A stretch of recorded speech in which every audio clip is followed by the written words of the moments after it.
So we are right back at it again for another week, another episode. And what we're going to talk about today, this is the Real Talk with the Real Prince Williams. And I have James Jones here from JWJ Associates. And what we're going to talk about today is limiting beliefs. And my take on limiting beliefs is we live in the reality in the world of duality. And sometimes we have to embrace what we label as bad, and we have to balance that with the good, because you need a reference point of the other side. And so that's the struggle, and that's the dilemma of the human nature, of the human experience, is living life to the fullest and understanding that life is going to have what we call its ups and downs. And how do you deal with the down portion of reality? You have to make sure that your mindset is right, and also you have to realize that life and your reality is how you frame it. And so I know I'm not making this, I'm not trying to diminish this, or I'm not trying to make this easy, because it's not easy in doing that. But you have to like a muscle, you have to train it. You have to keep training your mental muscles to realize that life is not working against you, but it is always working for you. So on that note, I'm gonna let James talk a little bit about just that specific topic alone. So yeah, thanks Prince for having me on here again. This is a great topic, and I think that we break this down in uh, a couple of phases, and I really want to focus on really one part of this, and it's self awareness. Self awareness. The first thing that we have to do is, as you and I always talk, basically we talk about it's not that we have a failure, but they're lessons. And identifying, number one, the first thing that I always look at with self awareness is identifying negative thoughts.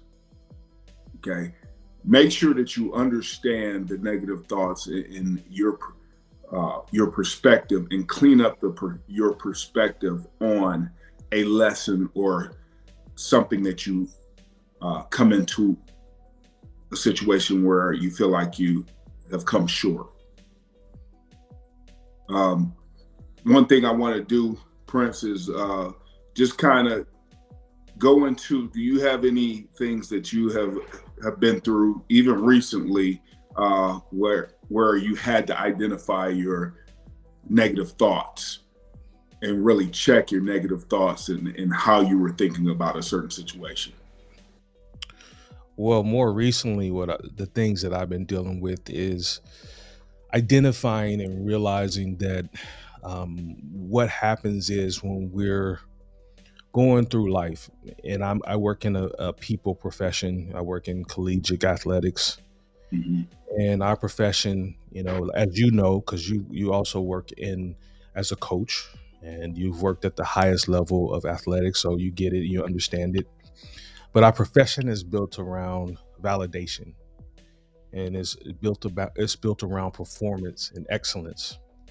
And sometimes that is very deceptive, and it can draw you in, it can pull you in, because in our profession, the prized people are the people who are high performers. And if you're not a high performer, then you're not going to make it very far in this profession, or you're not going to work at the levels that you want to work at. And so what happens is you wind up doing a lot of people pleasing behaviors. You start validation seeking, because you're trying to gain the approval and acceptance of others. And so not only has that been a struggle in my professional life, but it's also been a struggle in my personal life, where, not all the times am I being true and authentic to what I want to do. And one thing about what happens when you have that codependent uh, loop, you're robbing other people the opportunity to really get to know you because you're trying to placate to how they feel or how they think. And you're not really able to take the mask off and show the people that are in your life who you are and who you really are becoming. So you're really robbing people of the experience of you, and you are unique just by yourself. And you people deserve to witness and be a part of your experience, and you have to know your value. And if you don't have a value system for yourself, somebody else is going to have a value system for you. Somebody else's opinion is going to define you. And so with that, I've actually really struggled with that in my life. And I'm just now coming into that kind of awareness where this is a problem. And so if I want to get to the next level of where I'm trying to be and become, where my ceiling is now has flip-flopped and now has become the floor, then I have to look at life from a very different set of lenses in order to do something that is out of my comfort zone, but it's going to take me to the next level. Absolutely. See, and those things are with our self-awareness and understanding that we're not living our truth. Um, you know, how many times over and over again we've been in collegiate sports and at all these levels, and you kind of chameleon yourself to be able to fit in. Hmm. And a lot of times organizations, hey, they have a cookie cutter way that they want you to be. Uh, don't speak on certain things of that nature, and that really stifles our authenticity. So identifying those negative thoughts, those negative feelings, also uh, giving you a prime example. Time and time again, I've been in staff meetings, and we're speaking about a certain personnel or a certain person or a certain, whether it's a coach, whether it's a player, and their the perception of the player is really, really, really um, coming from a place that they really don't know the player or the coach. They have not spent time to really understand who they are. So when people speak upon their experience and their very limited experience with certain people, quickly identifying those negative thoughts and really trying to figure out, well, wait a minute, uh, what truth do you have to draw this conclusion? Hmm. Yep. No, I What know exactly what you mean. Yeah. so those things are very important, and that's along the lines of identifying the negative thoughts. Well, are you coming from a negative perspective, or is it from a place of not really understanding the person or not understanding the situation? And I think as we become more self-aware, we start to understand, well, wait a minute, you know, I always tell my kids, and we talk about this all the time. All right, all right, what's the first principle? I've taught all three of my kids. The first principle is consider the source. Consider the source. Yes. Consider the source of the information that you're getting. Where are they coming from? Are they coming from a place of hurt? Are they coming from a place of envy? Are they coming from a place of jealousy? Are they coming from a place of being ignorant? Whatever place they're coming from, be able to evaluate that before you take in the information that that person is articulating about a certain person, a certain situation. And if you have a background on it, you understand that, based off based off the background or what they've been through, that's where their perspective can come from. So, you know, uh, that's a nugget right there for all of our viewers. Hey, consider the source. All right. Rule number one, consider the source. Who's saying it? Why are they saying it? What's been their experience? And how much interaction have they had uh, or in that arena? And where are they drawing their conclusion from? And you're absolutely right. And you say something very crucial. And along the lines of this is when you fall into that trap of taking on other people's opinions, especially about somebody else, we call those rumors, Right. and you aren't checking the source. You have to understand what that is doing to you on the inside and how that's coloring your perspective. Because now in that goes along with the validation seeking. You're just going along with the crowd and you're taking the mass opinion of others without first investigating the level of evidence of that particular person yourself. The primary, we call that the primary source in research. And the primary source is the highest level of information. Once you go down a couple steps, secondary, third sources, you still have to go back and say, where are they getting their information from? And myself, I'm a researcher, especially now that I'm working on my doctorate. I'm really starting to understand that, you know, you have to go to the source. If the source isn't there, you have to go find the information for yourself. Because the only way that you can really know a thing is you have to experience a thing. And if you're looking at another person and you're spreading rumors about this person and not knowing them, you're looking at it from your lenses. You're looking at it from your biases. You're looking at it from your limitations. Hmm. And so you can't never grow because you're projecting onto another person. Absolutely. Absolutely. And that goes in, we talked about number one, identifying the negative thoughts, but that goes into my second point of acknowledging the impact. That's right. Acknowledge the impact that if you draw a conclusion and you don't have all the information, how that's going to affect uh, either it's a situation or the person that you're making these accusations about, or how you're drawing a conclusion about a situation without having all the information.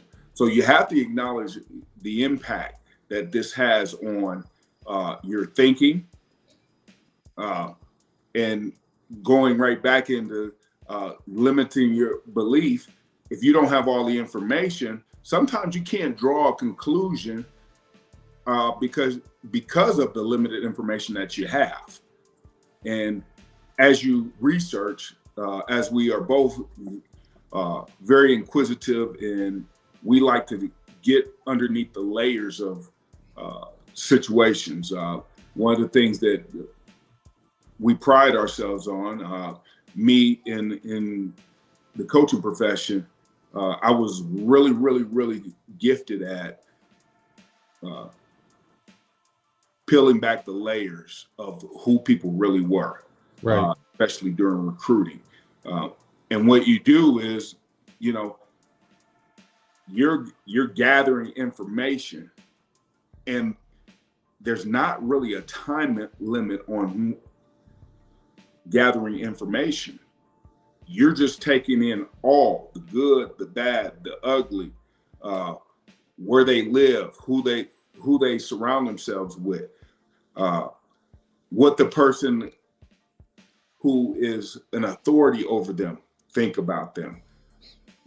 But also, what about the person that they don't have any type of connection with, and how they see them act, operate, deal with people, and the person that obviously cannot help them.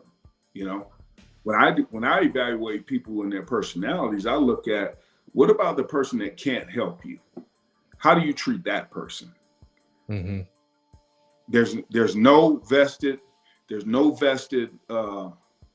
interest. That person can't help you. That person really, you may not even acknowledge that person, but they're watching how you move, what your behavior is, and how do they perceive how you're moving and how you're dealing with people. So acknowledging the impact is the number 2 point that I look at. And if we're very, very transparent with ourselves, we can really, really peel back the layers and understand why our limiting beliefs, and not drawing a conclusion too early, because the impact may be detrimental to developing a relationship, the person's character, or within ourselves, being able to, evaluate the impact of this thought that we're having, that, oh man, just I can't do a certain thing. Well, why are we saying that? Why are you saying that? Where's this negative thought coming from? Or have you just not done it yet? As we talk about all the time, Prince, a lot of things that we enter into, it's not hard, it's just new to us. That's right. And if we have a procedure, as you said before, if we have a procedure and a protocol of how we attack things,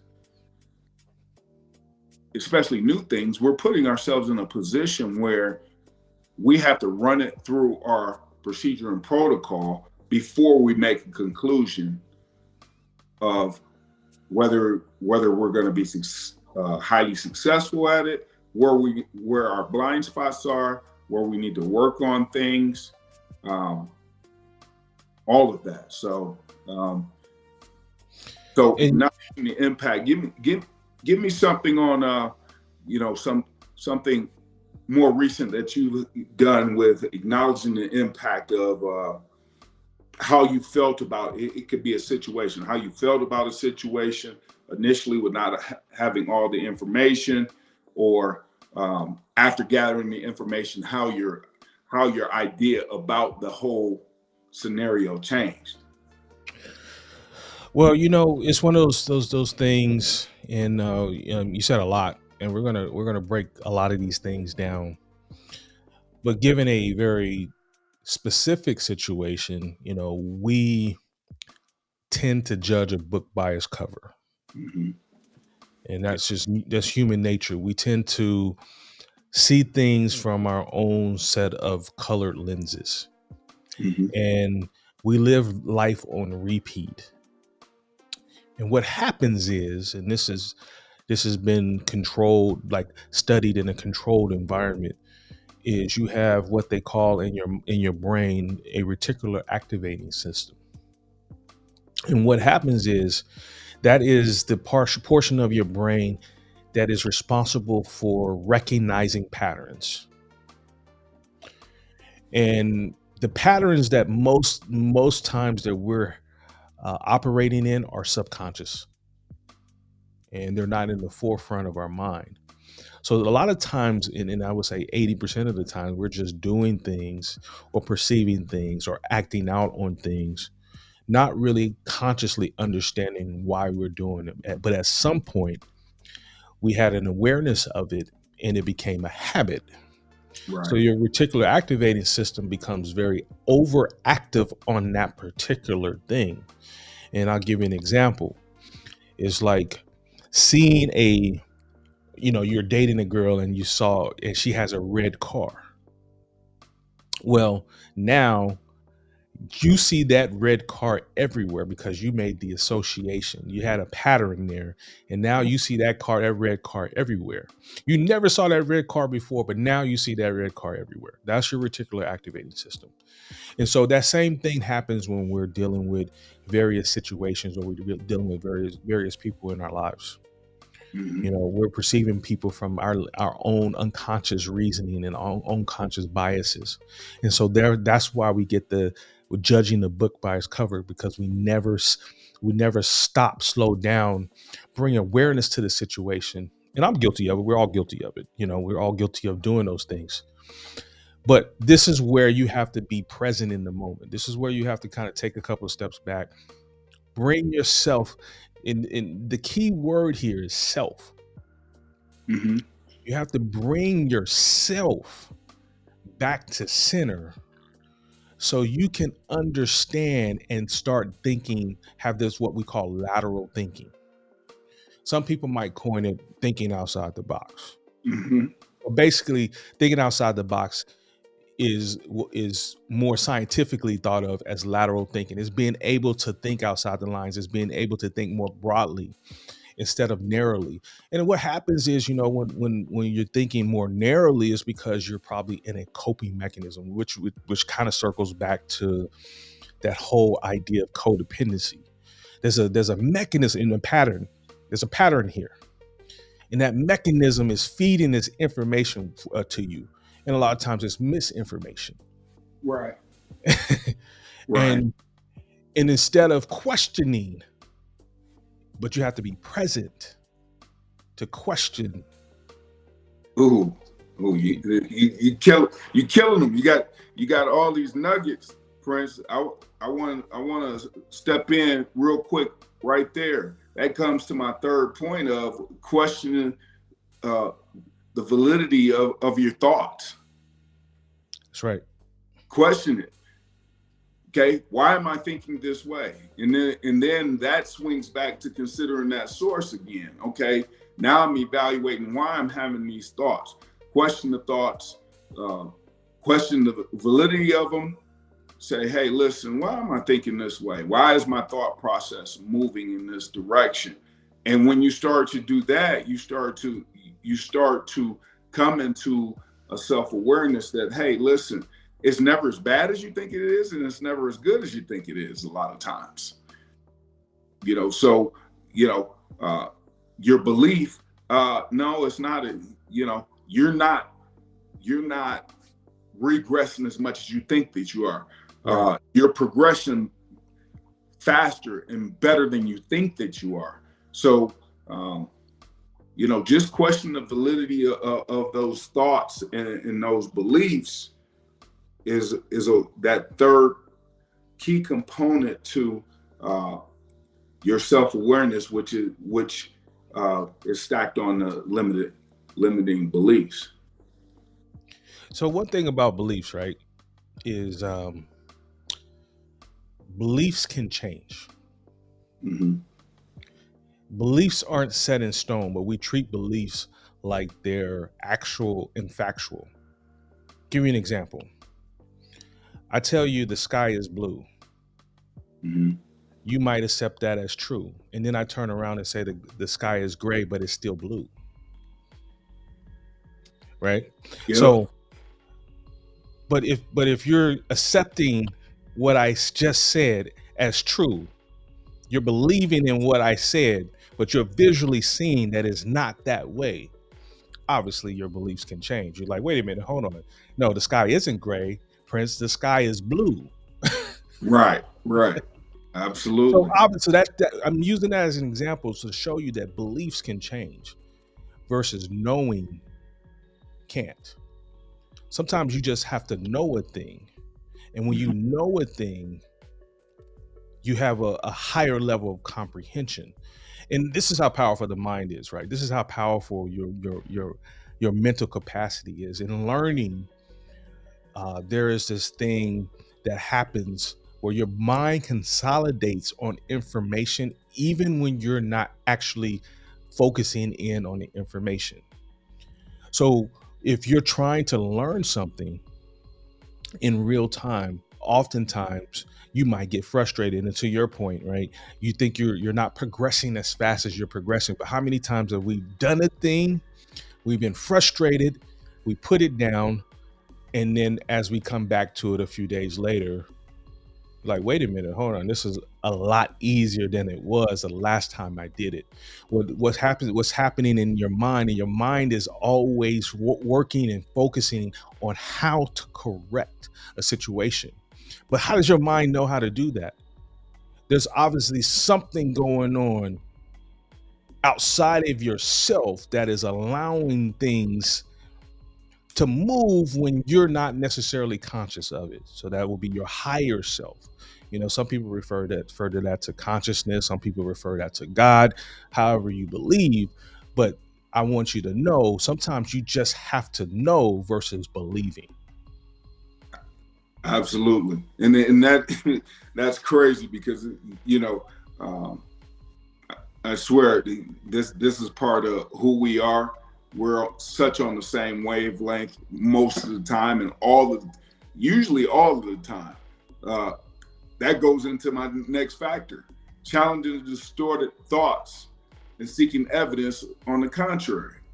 Like, wait a minute, challenge those distorted thoughts. Well, why am I thinking this? No, let me break this thing down, just like you said. And then let me seek evidence, all right, that puts me not to look at it as a negative thing or limit me, but hey, I have so much more available.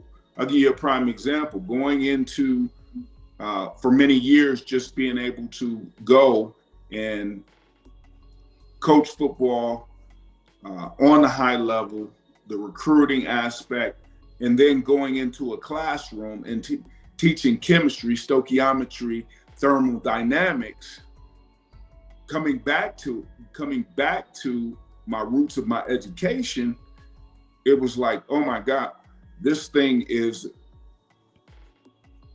a little unfamiliar to me.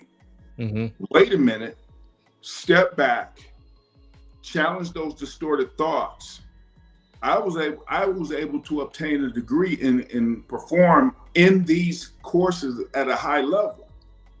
So take a step back, look at your procedure, look at your protocol, come back to it, challenge those distorted thoughts, and hop back in there, and then seek the evidence of the contrary. Well, I'm getting it again. Oh, I remember this. Oh, this isn't that bad, you know. And I think what you're talking about also, Prince, is the conditioning of your mind. We condition our bodies, we condition ourselves socially, educationally, but conditioning your mind to be disciplined enough to throw those negative thoughts out of your mind and look at the positive, looking at the glass half full versus half empty, and changing our mindset so that we can address those things that are stopping us from achieving what we need to achieve. So I'll give you another example.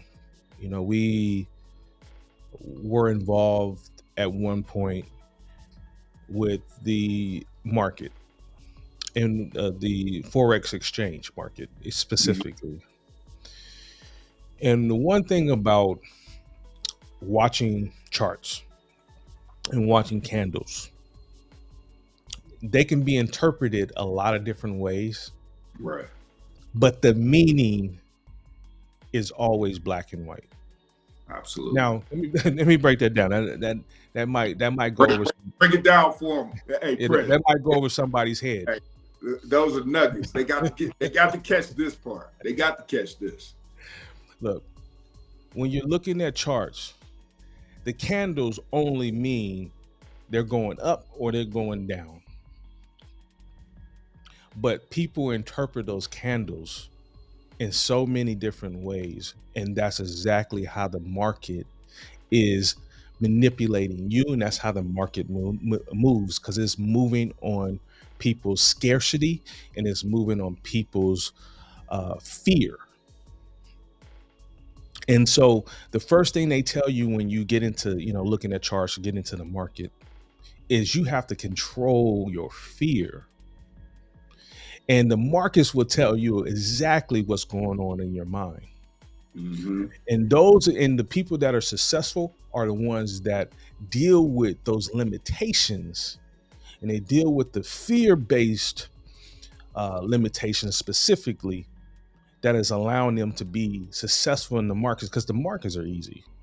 Looking at charts is easy. They go up, they go down. That's they don't. Right. Right. There's no in between. It might go sideways, but generally speaking, they go up and they go down. But because so many people have so many different interpretations, so many patterns and thoughts and proclivities that are flowing in their mind, they never quite grasp that this can be as easy or as hard as you make it. Absolutely. Absolutely. That you know, we learned so much with going into the market and looking at those charts on a day-to-day basis, and being able to manage our fear, being able to manage the gestalt in our stomach when you're in the market, when you actually get into the market and it's not going your way at the time. We saw what we know is an indication that things are supposed to look a certain way, but it hasn't manifested at that point. And, you know, being able to control those feelings and control those emotions are a lot like life itself, and being self-aware in those limiting beliefs. I mean, you know, the other thing I think that we have to do is, just like you got to change the way that you speak about yourself, and concentrate on your personal strength. One of the things that we used to bounce back and forth in tough times when we were in the market or we were having trouble is, it's not hard, it's just new. This is just new territory for us. And I keep saying that because we hung our hats on that for a long time as we were stepping out on faith to be able to develop a new skill set, whether it was day trading, option trading, whether it's going into mortgage lending, whether it's teaching chemistry, whether it's getting your doctorate degree. All of these things are new to us, and if we may feel like that there's a level of being uncomfortable, but at the same time, is it really hard once we dissect everything that's going on, and we clear those negative thoughts out of our minds and say, hey, listen, I just haven't done it yet. Not that I can't do it, I just haven't done it yet. I'm just figuring out the process in order to catapult myself into the next level. So really diving into that next point, point number 5 is changing how we speak about ourselves and focusing in on our personal strength. Okay. One of the things that we've been very good at is being nimble and having the agility to move in and out of different places, in and out of different business models, and we've been doing it all our lives, because even as young football players, you go to one team, your high school team was different than your college team, that was different than the teams that we've coached and the teams that you've been involved with on the athletic training side. You know, there's a difference between different head coaches that you end up working for, different coordinators that you work for. So really being nimble and having the agility to understand, okay, this isn't hard, but this is new. It's not that I can't do it. This is just a different way of doing things. You're also dropping some key nuggets in there, and so we're gonna dive into that and break that down dissect that a little bit. You know, if you can believe the negative, which most of us do, we with the negative self-talk, we'll believe more in the negative self-talk than we will in the positive self-talk. And we'll talk ourselves right out of a great situation Absolutely. just because we don't believe, the key word is believe, that we can succeed at whatever endeavor that we're putting our best foot forward trying to succeed at. And so we'll talk ourselves, because of our negative beliefs, right out of the situation. And one thing that I've learned over the years, and it goes back to the knowing piece, is the knowing thyself. That's the key. Knowing thyself means that you understand, even though you may not know how things are going to work out, but you know that there's a power that's greater than you that it has to work out. And Mm-hmm. you may not see it, as you say, I love your quote, you may not be able to see the forest for the trees, but there is something on the other side of that. And sometimes, and I got this from Steve Jobs, I said this at a speech once. I said, you can't connect the dots looking back. You can Mm-hmm. only connect the dots looking back. Mm-hmm. Or so sometimes when we're putting a puzzle piece together. I might have had that a little bit twisted. You're putting these puzzle pieces together. You're trying to understand. You're trying to see how all these things are fitting, and how they're going to be put into place. Mm-hmm. And you only see how the puzzle is put into place as you're putting one piece in front, and you're connecting the dots. And so you only can connect the dots after you put the Right. puzzle pieces together. That's what I'm getting at. Mm-hmm. And many of us, we want to know what the path is before we even start putting the pieces together. Absolutely. And so we don't and this is how the universe works. The universe will never uncover anything for you until you take the first step. Until you start, and no doubt. That's that's a nugget and a half there. You're not gonna be able to see. You're not gonna be able to see. You know what you think the end result's gonna be, but you have no idea what the path is.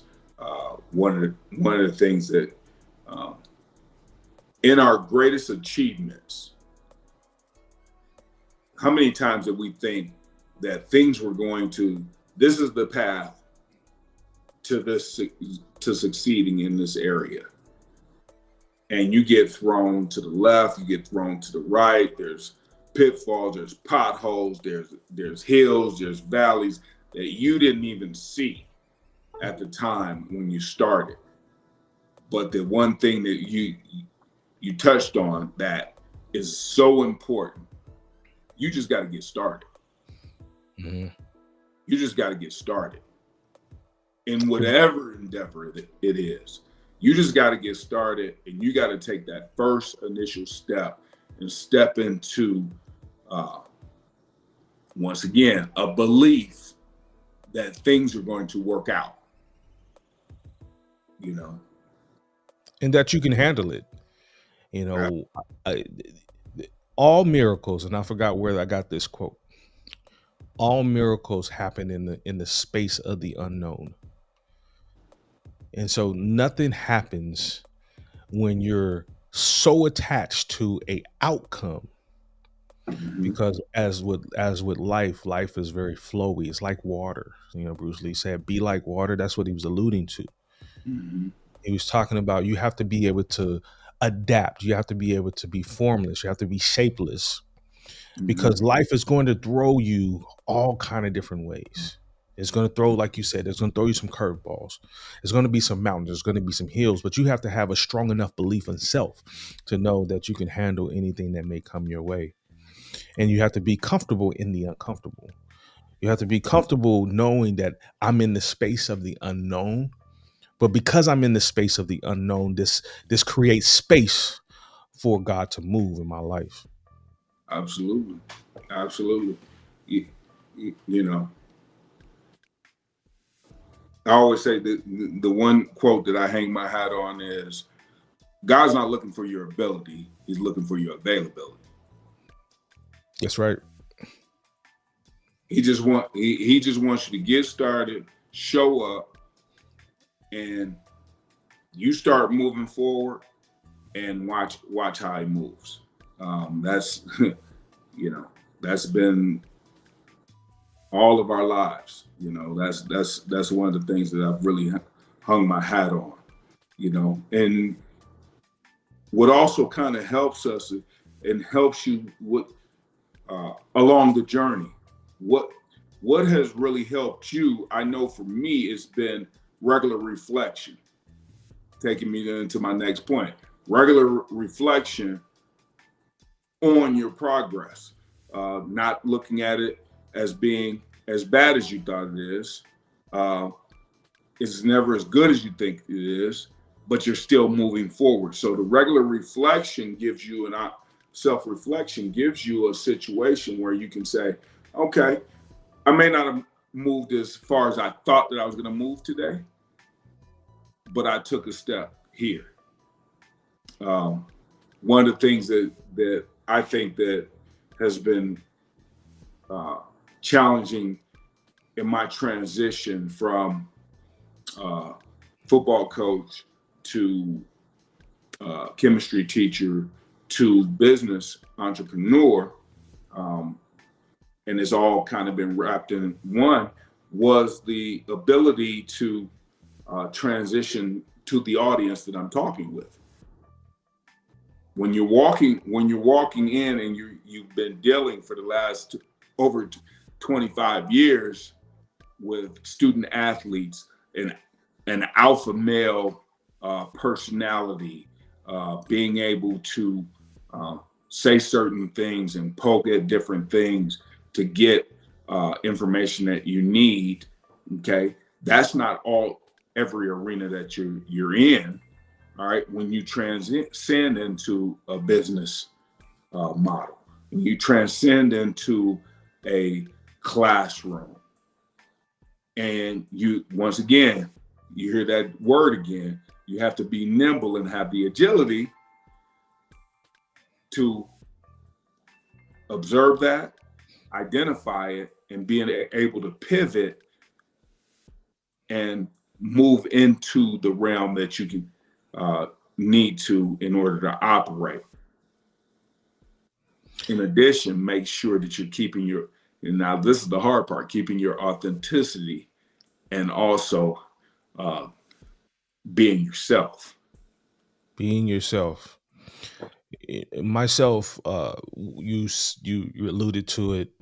What has helped me in that journey of self exploration, in that journey of knowing thyself, is letting go.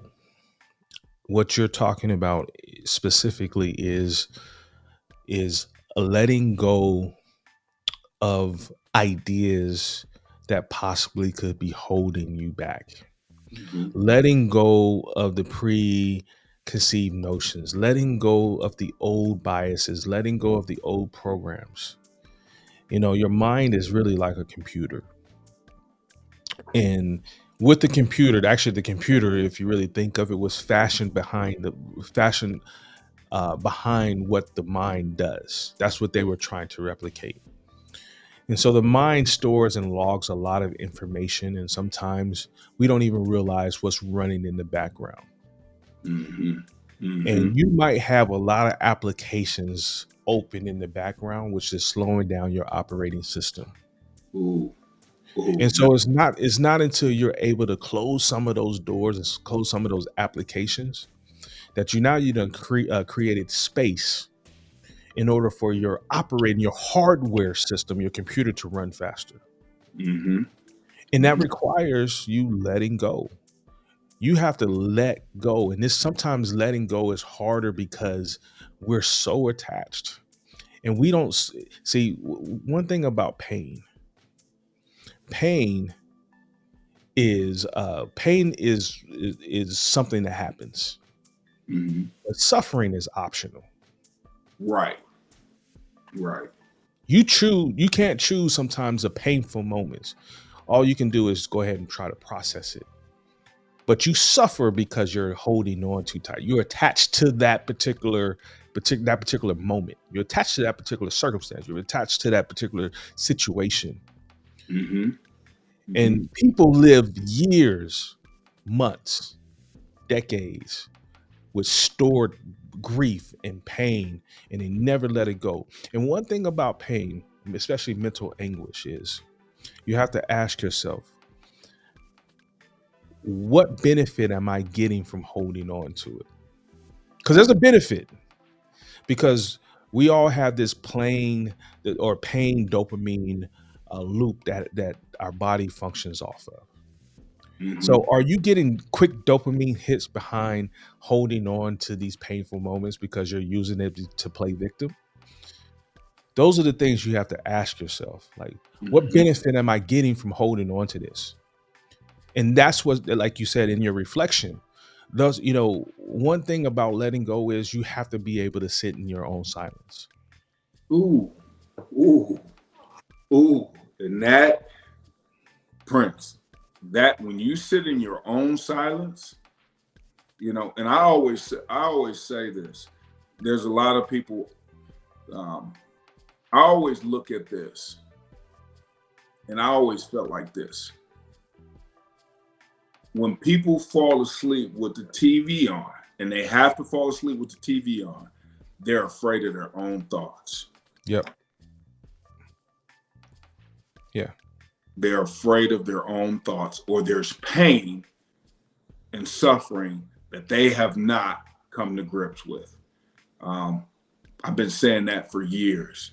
And when you can dive deep and you can have peace in your own thoughts, when nobody's around, when it's completely quiet, that's when you have the self-awareness and you're eliminating the limited beliefs that you have and the negative beliefs in your head, So when we talk about self-reflection, where do we go with, one of the places that I go is I look at, if we're doing regular self-reflection, I look at where did I get better? Where did I get better today? Right. Where did I get better? I'm not going to concentrate on what I screwed up today, how I, got in front and I didn't really articulate exactly what I wanted to say to somebody at a certain time. I'm going to say, hey, listen, I got better in this area. And what we got to do a much better job. And even when I got into mortgage loan originating, one of the things that, my good friend, broker, Gary and Johnson said, you don't celebrate your positive change enough. That absolutely. I love that. Yes. You don't celebrate your positive change enough. We're chasing being better because we're definitely, high achievers, but you've got to celebrate the small, minor positive changes that you're making in your life on a day-to-day basis. And that goes hand in hand with that's right intertwined in your regular self-reflection. So I would say, where did you get better at? And celebrate those positive changes. Those are the two things that we don't do enough of.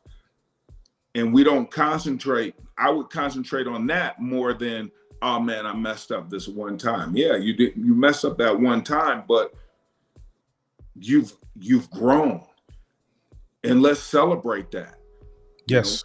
When I closed my first loan, it was my hardest one. It wasn't a perfect client. It wasn't a perfect, situation, and I had to go. As I started, I said, okay, here we go. And the real estate agent, I'll tell you, the real estate agent that I was working with gave it to me because they didn't think that I could close the deal. being very transparent about it. Oh, okay, well, all right, here you go. Didn't think I could close the deal. I start and I know what the end result is, but the potholes that I had to go through and the mountain that I had to climb in order and the ability to be nimble and pivot and say, okay, well, we're going to work at this angle. I'm going to look at, this product, totally different than the product that I was looking at before. And then once we got to the closing table, the real estate agent was in awe. He was like, how did you do? Hey, my self-awareness and my belief system. Absolutely. There was a way for me to close that deal, to get that client in a position in order to be successful, have all the information pertinent to making an informed decision. I was going to get them into their dream home. So when it seems to be hard, just understand that it's just a new situation, and you have to go through these protocols of, as you're reflecting, even when you're in what I call the matrix, and as, this ain't going like I thought it was going to go. It's not going in the direction. You have to look at, where did I get better? Now I know this about these situations. I won't walk into that and then celebrate the positive change. I'm more efficient. I set up my files way different than I did on my first loan. Set them up. By the time that I got my third, fourth, fifth loan, boom, it was already set up. I knew exactly what to send to underwriting. I knew exactly how to present it to underwriting in order to put myself in a position where I wasn't asked any more questions. So just like anything else that we do, as you got into athletic training, there are certain procedures and protocols that you already have put in place. So when, something else comes up, you're able to pivot very quickly. And, due to our experience, whether it's athletic training, whether it's being a football coach, I already know the rebuttals when you're sitting in a home with a recruit that's a 5-star recruit or thinks they're a 5-star recruit and they're too big to come to your university. I already know what the situation, because I've been in there so many times, and how we talk about the next step and how I'm prepared for the next step has been already put in place, so the thing that we can also help ourselves with, and I'm going on and on, is operating prepared as much as we can, making sure that we have all of our ducks in a row and we are anticipating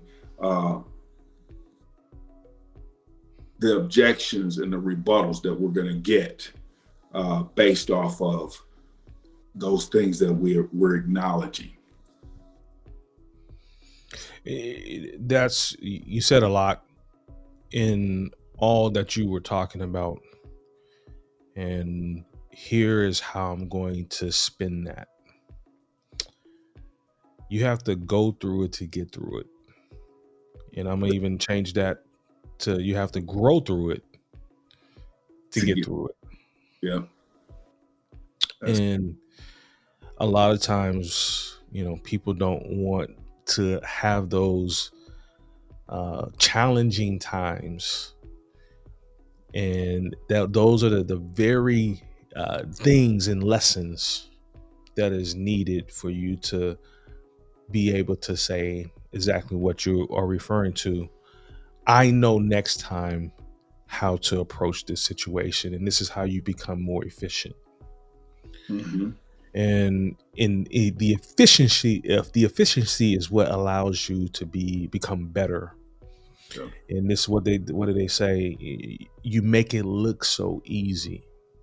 Mm-hmm. And it's our experience and our lateral thinking, our broad experiences going into these different environments, being adaptable and fluid, that allows us to kind of transcend and matriculate into a lot of different areas and arenas, which is allowing you to sit down and relate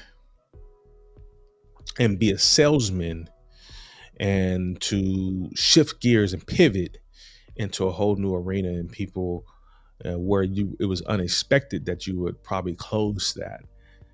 You were able to close that because, not because you understood or you knew all the ins and outs of that particular this particular field, but you understand people. And what is Apple's motto? It is two words. It's very simple. It's called think differently. That's their motto. Steve Jobs built a whole empire around two words: think differently. And one of the things, and I love it, the more I read on Steve Jobs, I'm reading this book right now, is he had such a belief that you Mm-hmm. couldn't shake him off his vision. Right. And he built not only $1 billion industry, he built $3 billion industries. And when he got fired from his own company, Hmm. he was down, but he wasn't out. And he built two more $1 billion industries right after that, because he had such a belief in himself and his ability to bring things from the non-reality, to bring things from the not seen into the scene. Mm-hmm. Because he would sit there and he would sit in his silence, and he would envision how he wanted his life to be. He would envision his products growing and helping and serving other people. That's the key. I'm dropping nuggets. I hope that don't fly over nobody's head. Super nuggets. Yeah, you're And just talking about lateral thinking, and I'm going back, and I'm trying to uh, I'm trying to jot a couple things down. Is sitting in your silence sometimes. Being one with your thoughts, being able to reflect, and this goes back to what we were talking about, regular reflection. When you sit there with your thoughts and you evaluate how the day has been positive, you know, harping on the positive and not the negative, now you give yourself the opportunity to grow and to put procedures and protocols in place like Steve Jobs. And regardless to, I already built this up, I already have a system. The system can be duplicated in another environment.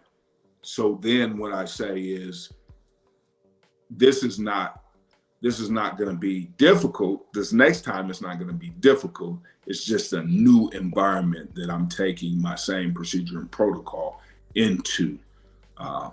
And those are the things that successful people do. You know, do that. We talk about that all the time at my brokerage. Uh, Find somebody with the outcome that you want, and do that. Period. You ain't got to reinvent the wheel. Look at it. Hey, you're going to tweak it. You're going to put it. You're going to put your own spin on it sometimes. But multi-million-dollar company, do that. Do what they do. that type of modeling is actually, that's crucial, um, in reprogramming those patterns and those habits. And one of the things that you're alluding to is also changing how you're perceiving things by doing something that somebody else has done. And one thing that you can do, and like I'm just co-signing you, is thinking from the end. Reconstructing it, seeing the vision, or seeing the product, or seeing what somebody else did, and working backwards, deconstructing that. What that does is that triggers the imagination. It forces your mind to think differently. It forces your mind to think on something that's broader than your limited experience. And when you're able to open up your perspective or your perception of things, you're opening up your mind's ability to create. And really, if you really want to be honest, and this is a nugget right here, that's what people search and try to find their purpose. And the purpose of why we're here anyway is to create. Absolutely. And that might be different for everybody, but your purpose is to create something. Yeah, absolutely. I'll tell you what. This is going to be an episode that we go back for the audience. Go back, take notes on, sit in silence, and evaluate your situation that you're struggling in with limited beliefs. But once again, we started with we have so many layers to it, but it's all up under self-awareness. So there was so much to unpack here, and I think we went very deep and gave the blueprint of how to change your thinking, and be more, and how to exercise your thinking, how to utilize your thought process in order to, this will be a whole nother episode. We talk about affirmations and manifesting, which we know, well, I know, I don't think that everybody really knows that that's your area of expertise, Prince. Just controlling the mind and really forcing yourself into a positive space to be able to, once again, like you said, create. Yeah. That you're right. Manifesting is probably a whole nother that's a whole nother episode, all just alone in itself. But and I'm gonna wrap it up here. To get to manifestation, and some of the stuff that we talked about today is part of that process, but to really get deep into the manifestation sphere, is you have to again deconstruct some things and deconstruct the blockages. And you can't move forward with manifestation if you don't address the things that's blocking you from getting what you desire. And manifestation isn't hard. Manifestation is easy. And you don't get what you want, you get what you are. And so this is that's why we started with limiting beliefs, because you have to address that first, because that's the deepest and the most darkest part of the psyche. And you do have to address the dark side of your reality, so you can get to what you really want and what you really desire. Well, I'll tell you what, that this in itself, we unpacked so much tonight with this episode. And I guarantee if our listeners go back, take notes, be detailed and meticulous with taking notes. And once again, sit in silence and evaluate your limited belief system and your self-awareness, and spin it and start to put a positive spin on those things. Watch the things that start to come your way. Watch the successes that you start to bring into your life. And it'll be second nature, and you will be amazed at how things are working in your favor. Mm-hmm. Yep. Just by addressing just this one thing, how much lighter life becomes, and how much you actually, when you're outside looking in, and you address this in yourself, and you see, but you start to see it in others, you really start to see, wow, how heavy that load was. And so you just have to drop the load. I know that's easier said than done, and that's probably very cliche at best, but really all you have to do is drop it. Absolutely. I mean, it's, the blueprint itself, the blueprint itself is out there right now. We gave them so many nuggets, the audience so many nuggets today. Now we're challenging the audience to execute. Yeah. Show up. Just show up for your own success. So before we get to it, next time, why don't we talk about triggers? You dealt with the limiting beliefs. Let's talk about triggers. Ooh, that's a rough one. That's a rough one. That'll make your stomach turn. So all the listeners, you gotta tune in. Okay. You got to stick as we talked about before, you got to stick your face in the fan when we talk about these triggers, because we all got them. We all have them. And most people that know us very well know what they are. Yeah.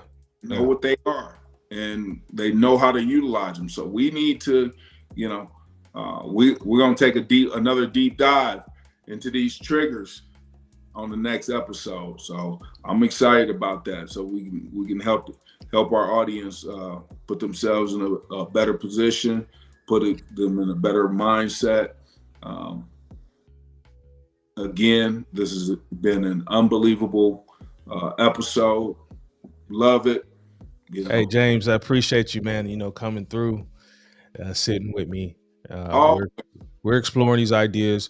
This is going to be an ongoing thing, and we're really just trying to, as men first, because we're men first, and then we're Black men after that. It's imperative, and this message isn't specifically for one gender or the other, but other young men need to see men out here talking about these ideas, because this is the stuff that we don't talk about very often, at least not amongst each other, because we're like you said, we around all of these alpha male type individuals, especially in our world, and when you show weakness, that's the stuff that gets exploited. And so, I've had situations where you have to tell a dude or a person, hey, I wish you would. Right. Exactly. I wish you would try me. And we need to let these young men know. We need to let men know in general that there is other ways of approaching the situation. But if you are still coming from these short-sighted limiting beliefs, you're still dealing with the triggers, the things that trigger you. You're always going to be sucked in and drawn into these little battles that mean you no good. Absolutely. Mean you no good, and you're not going to get the outcome that you're looking for. You're not going to. Exactly. That is 100% true. So on that note, man, thank you. and we will see you next week. Absolutely. Looking forward to it. All right, we out. We out.